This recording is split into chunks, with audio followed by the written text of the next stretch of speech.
안녕 알로아들 관리하는 남자 아우라엠입니다. 오늘은 시계 용어부터 많은 분들이 궁금해하실 시계 브랜드 순위를 정리를 한번 해보도록 하겠습니다. 영상 시작하기 전에 좋아요와 구독하기 먼저 부탁드릴게요. 그럼 시작해볼까요?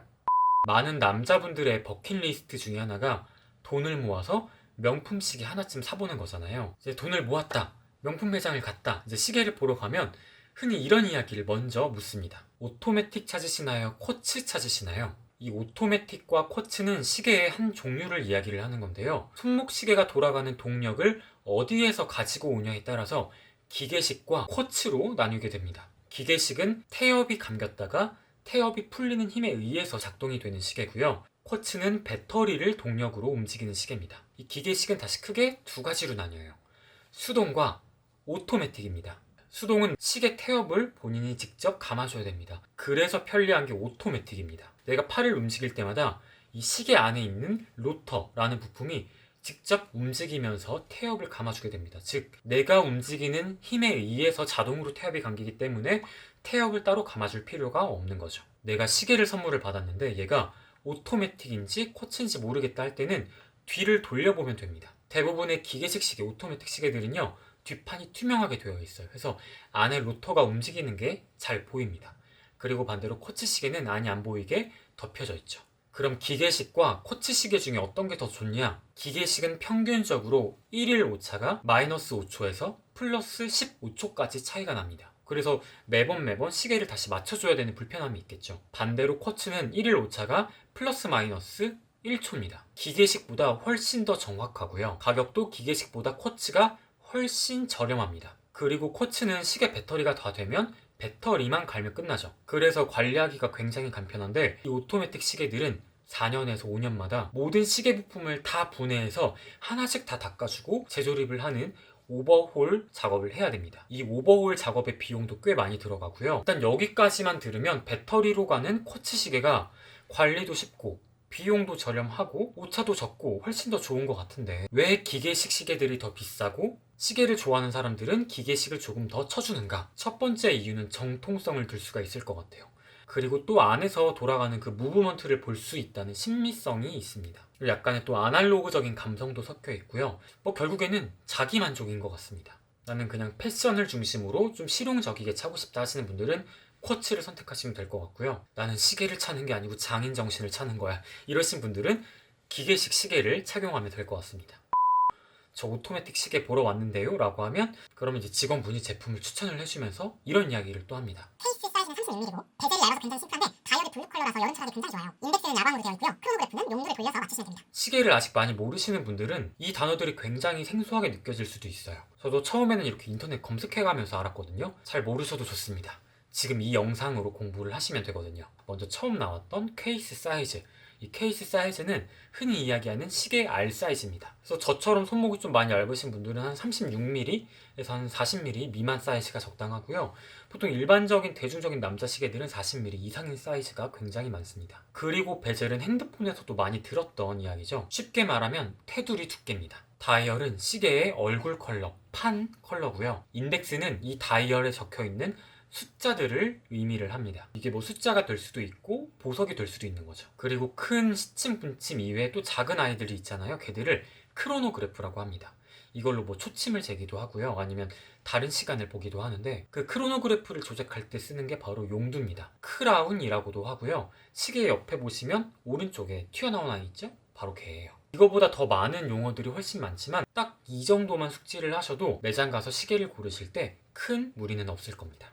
시계 브랜드 순위를 한번 알아볼 건데요. 굉장히 다양한 견해가 있기 때문에 저는 두 분의 시계 유튜버가 뽑은 순위, 그리고 한 분의 시계 블로거가 뽑은 순위, 그리고 각종 커뮤니티에 떠돌아다니는 시계 등급 짤, 이렇게 두 개 해서 총 5가지의 순위를 제가 복합적으로 합산을 해서 순위를 정했고요. 그 중에서도 대중적으로 알려져 있는 브랜드 위주로 알려드리도록 하겠습니다. 그룹은 총 4개입니다. 매스 브랜드 그룹, 럭셔리 그룹, 하이엔드 그룹, 탑 클래스 그룹입니다. 그러면 아래 매스 브랜드 그룹부터 살펴보도록 하죠.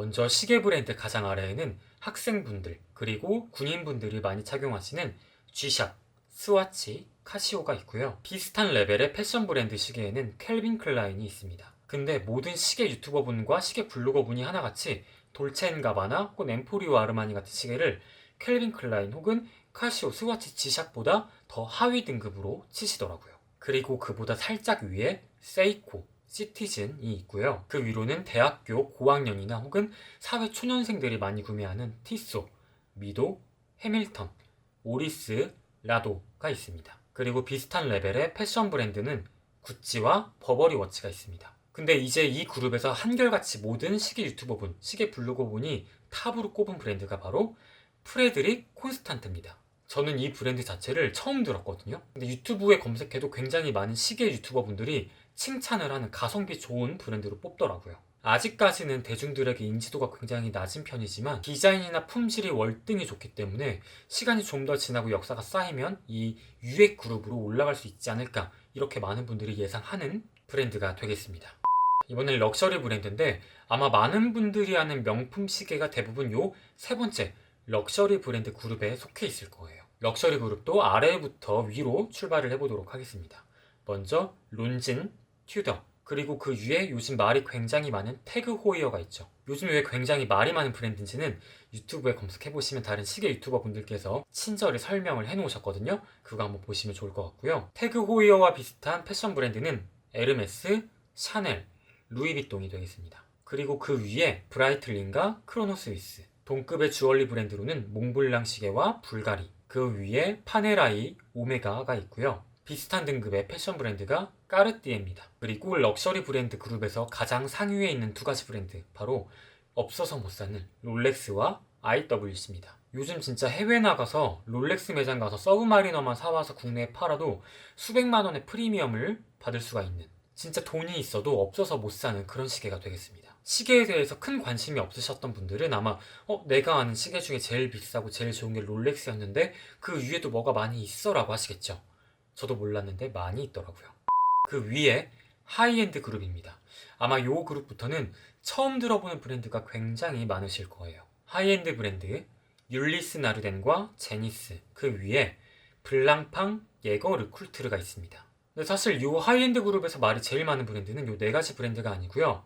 리차드 밀, 위블로, 요 두 가지 브랜드가 말이 굉장히 많더라고요. 일단 리차드 밀은 가격대만 놓고 본다면 하이엔드가 아니고 탑 클래스에 들어가야 되는 시계입니다. 가격이 억 단위부터 시작을 합니다. 근데 이 브랜드 역사가 굉장히 짧아요. 그래서 역사가 깊지 않은 브랜드이기 때문에 많은 시계 전문가분들이 역사가 이렇게 짧은데 가격이 높다고 해서 얘를 하이엔드 브랜드에 껴줄 수 있냐, 껴줄 수 없다, 이런 분들도 계세요. 그리고 위블로 역시 그렇게까지 특별한 시계는 아닌데 뭔가 마케팅을 잘하고 특별한 것처럼 포장을 해서 포지셔닝을 높게 해놨다, 이거 거품이다 라고 이야기하시는 분들이 꽤나 많습니다. 그래서 이 리차드 밀과 위블로는 이 그룹 하단 쪽에 따로 빼놨고요.